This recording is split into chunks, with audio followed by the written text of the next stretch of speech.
Hello. I'm recording this on Tuesday, December 23rd, 2024, and that means two things. If you're not watching the video version, please know that I am wearing a festive hat. It's also time for the Darkness News Update, brought to you by the National Association of Innovative Lighting Distributors and their brand new Darkness Restoration 1. Pre-orders are available now. These are the lighting organization that is concerned primarily with improving the state of outdoor light at night.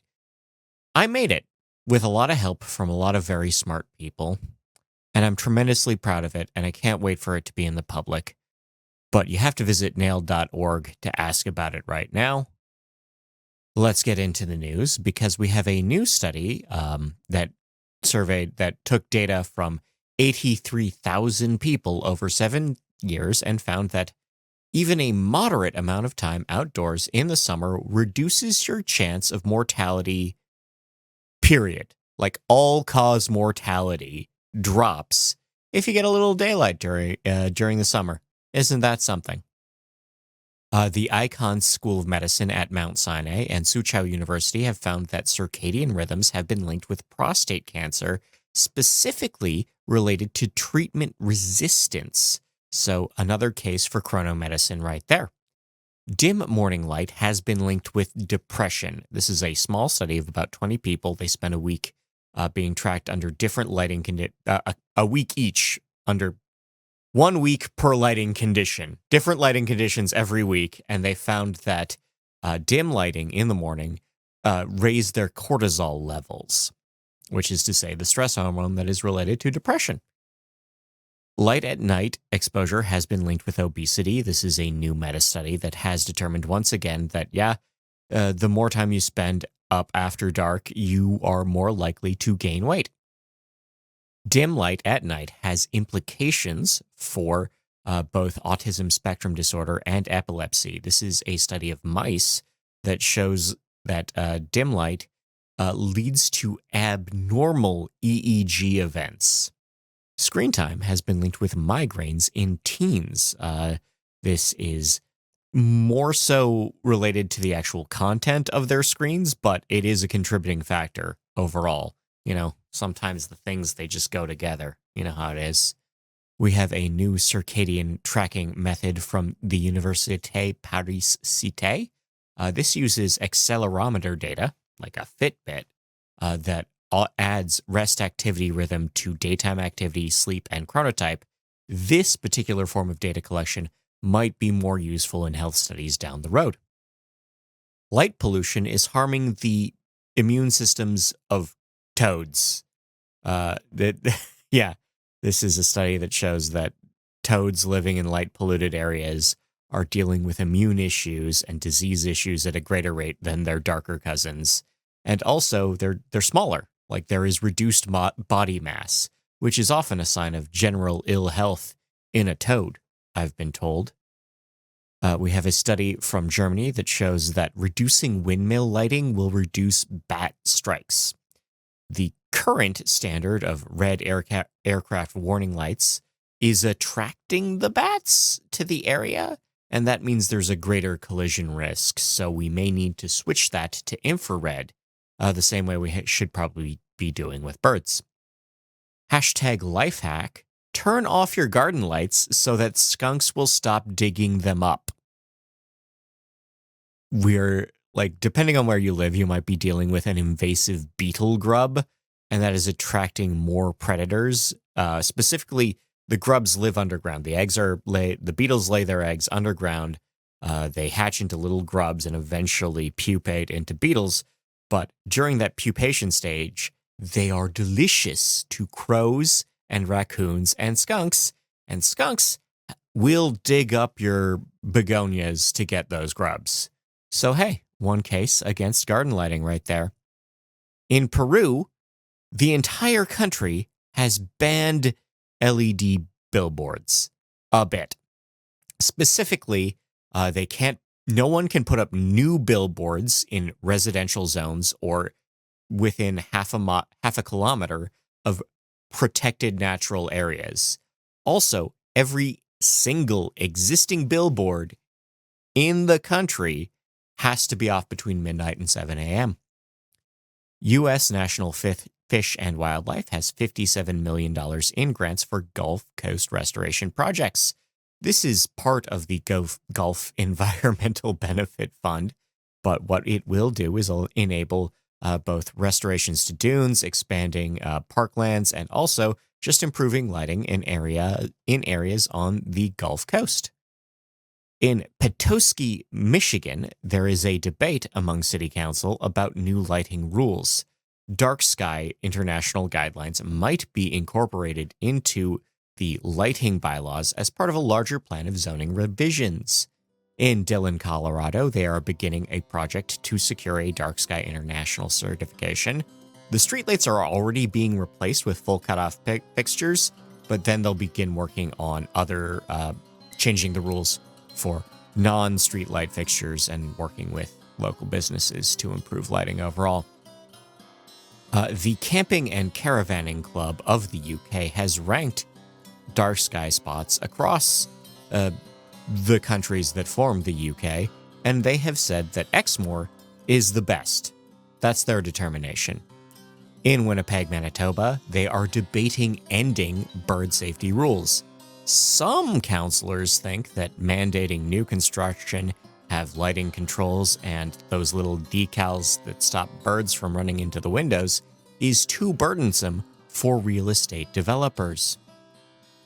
Also in Canada, also about birds, Calgary, Alberta is back on Nature Canada's bird-friendly cities list. Nature Canada is offering its third certification to the city, not in a row, third in 4 years, specifically based on new lighting rules that will be going ahead at Weaselhead Park. Please stroll through our archives to learn about Weaselhead Park and their dark sky project. Saudi Arabia has begun a new astrotourism campaign. Saudi Arabia has two things, a great deal of two things: human rights violations and money, which means that they spend a lot of their money on reputation washing programs that encourage people to think better of them. For example, an entire golf league, World Wrestling Entertainment events, an esports tournament, a large comedy festival, a light and building expo, and also the largest dark sky park in the Middle East, North Africa region. This is in the northern part of the country. It is a vast and open desert consisting of 13,416 square kilometers, and it's been recognized by Dark Sky International for just not having lighting anywhere but one little park plaza, one little parking lot with a tourism center. There you go. Speaking of human rights violations, Amnesty International has condemned the interior lighting at the DHS facility in Florida. The Chrome North Service Processing Center in Miami-Dade County, which is colloquially known as Alligator Alcatraz, has been critiqued by a number of individuals for its excess exterior lighting, but it turns out that Amnesty International inspectors were able to get into the building and determined that all detainees have been kept under full lighting 24/7, among other human rights violations. Continuing with the theme of the U.S. Department of Homeland Security, Kristi Noem, Secretary of the DHS, has declared that the organization is above environmental law. This is a full, formal determination that says that all environmental laws are waived to accelerate border wall construction. Previously, when you wanted to build a bunch of fencing and lighting on the U.S.-Mexico border, you had to declare a state of emergency or find some way to waive it through the courts.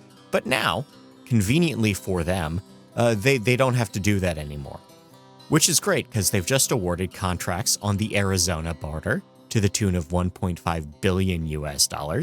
They are adding 38 miles of hard infrastructure, and 136 miles of detection tech which would include lighting. Also, $8 billion in new construction on the Texas border.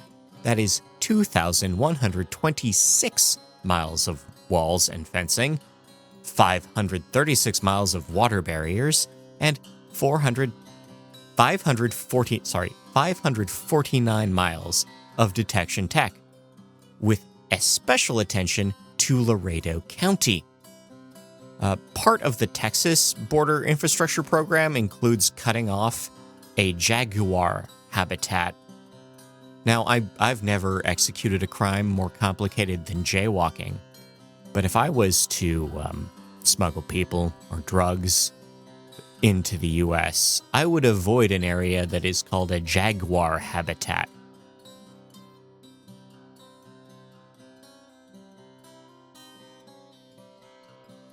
I don't know what else to say now, so we're going to hard cut to Tucker County, West Virginia, and they don't know how to deal with data center-related complaints.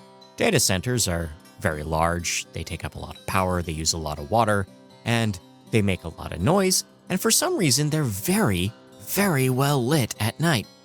But don't you worry, the county has passed a new bill that will ban resident complaints from mattering in terms of new construction for data centers. However, in Chandler, Arizona, the city has rejected a proposed data center based on the protests from residents. We have an update from Wasatch Back, Utah. Right now, there is still the Dark Sky Defenders of Haber Valley are still trying to appeal a state Supreme Court decision about the lighting and size of the temple proposed in Wasatch Back. Because of that appeal, there is an injunction on construction. Right now, the Latter-day Saints are seeking to have that injunction waived.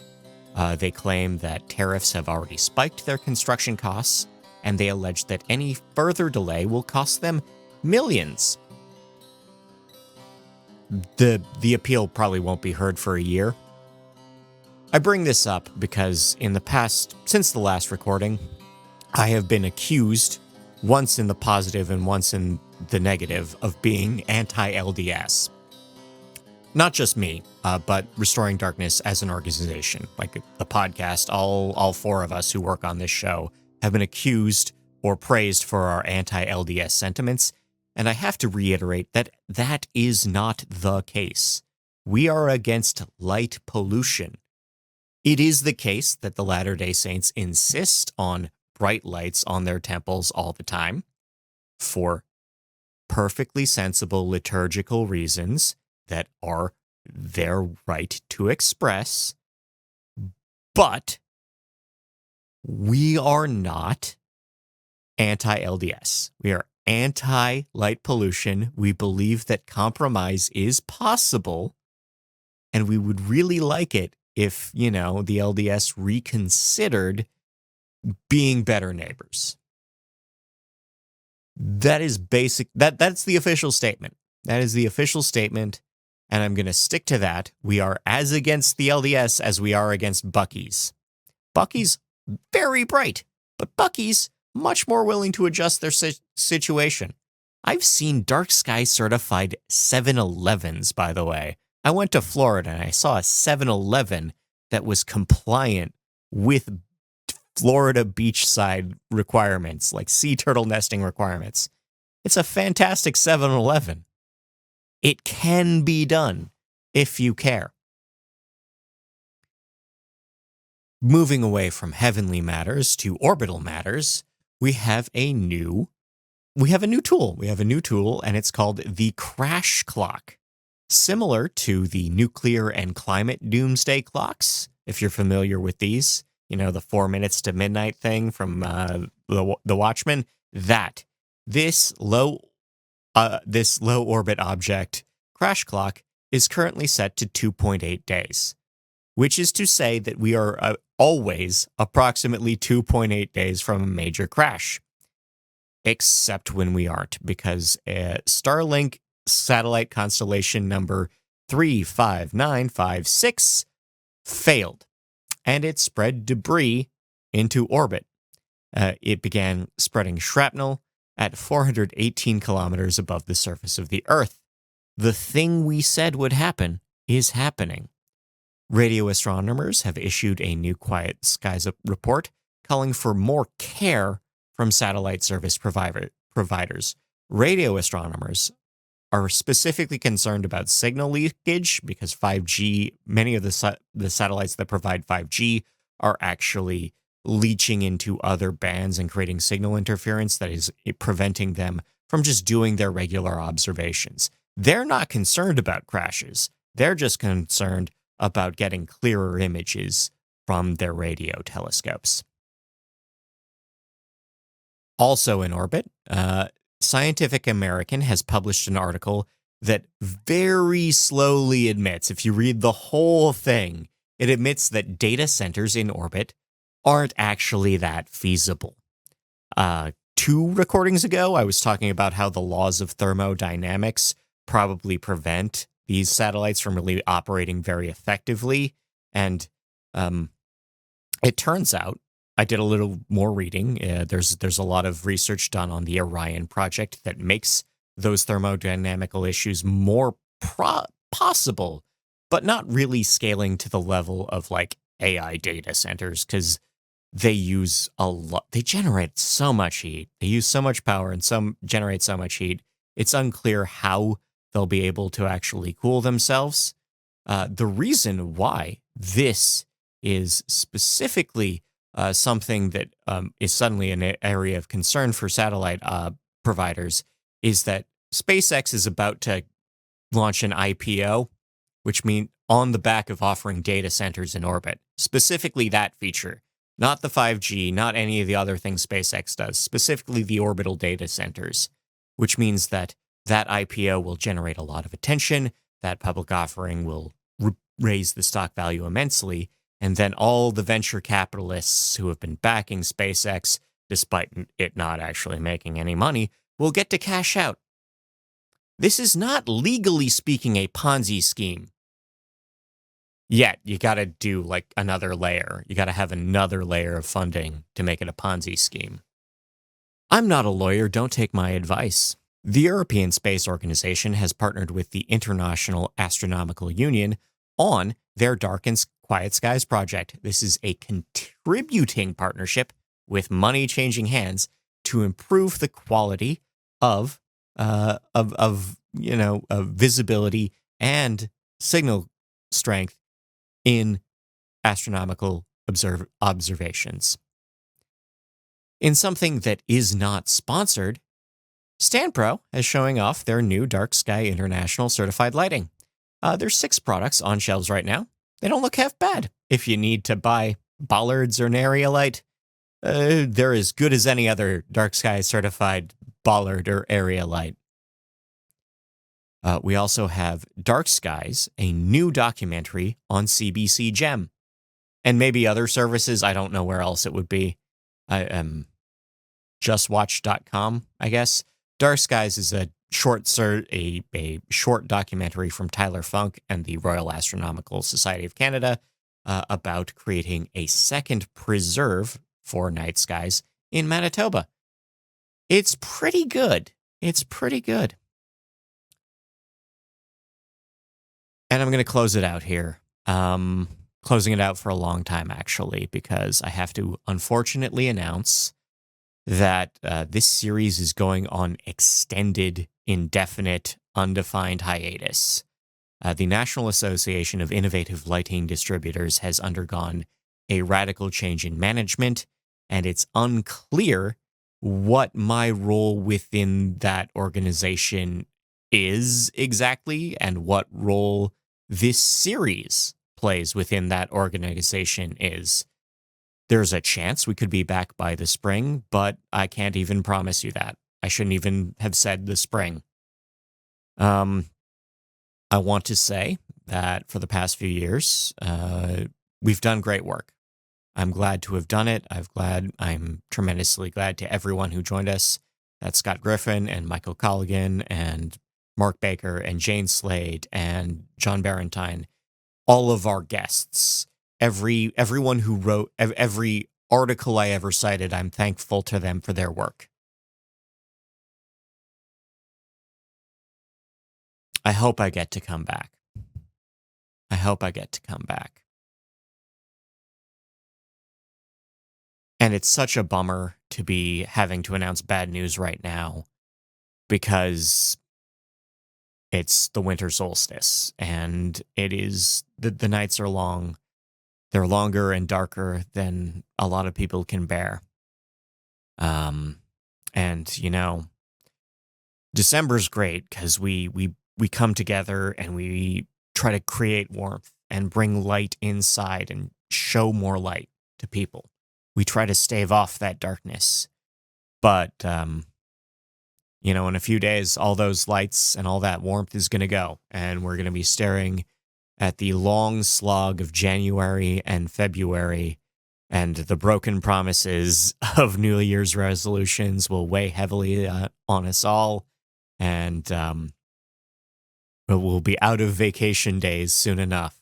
I want to close out on sort of a prose poem. It's about the nature of darkness and the nature of light. And it's something I think about a lot. And I want you to, if I'm leaving this whole project, I want you to leave, I want to leave you with it. It starts like this. The dark is generous. Its first gift is concealment. Our true faces can lie in the dark beneath our skins. Our true hearts can remain shadowed deeper still. But the greatest concealment lies not in protecting our secret truths, but hiding from the truths of others.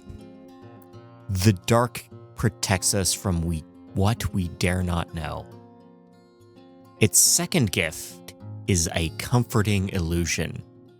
The ease of gentle dreams in night's embrace, the beauty that imagination brings to that would repel in day's harsh light. But the greatest of its comforts is the illusion that the dark is temporary, that every night brings a new day. Because it's the day that's temporary. Day is the illusion. Darkness's third gift is the light itself. Days are defined by the nights that divide them. Stars are defined by the blackness through which they wheel. The dark embraces the light and brings it forth from the center of its own self. Every victory the light earns is actually the darkness winning. The dark is generous and it is patient. It is the dark that seeds cruelty into justice, that drips contempt into compassion, that poisons love with grains of doubt. The dark can be patient because the slightest drop of rain will cause those seeds to sprout. The rain will come, the seeds will sprout, for the dark is the soil in which they grow, and it is in the clouds above them, and it waits behind the star that gives them light. The dark's patience is infinite. Eventually, even stars burn out. The dark is generous, and it is patient, and it always wins. It wins because it is everywhere. It is in the wood that burns in your hearth, and in the kettle on the fire, and it is under your chair, and under your table, and under the sheets on your bed. You walk in the midday sun, and the dark is with you, attached to the soles of your feet. The brightest light casts the darkest shadow. The dark is generous, and it is patient, and it always wins. But in the heart of its strength lies its weakness. One lone candle is enough to hold it back. Love is more than a candle. Love will ignite the stars.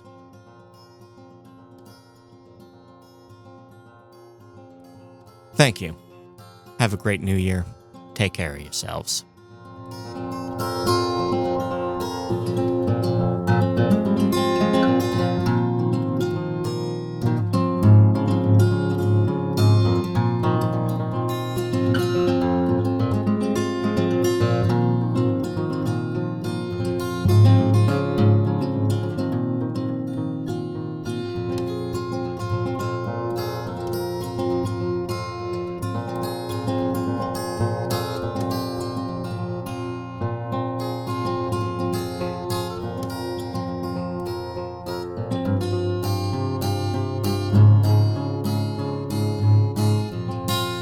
was from the novelization of Revenge of the Sith, you dorks.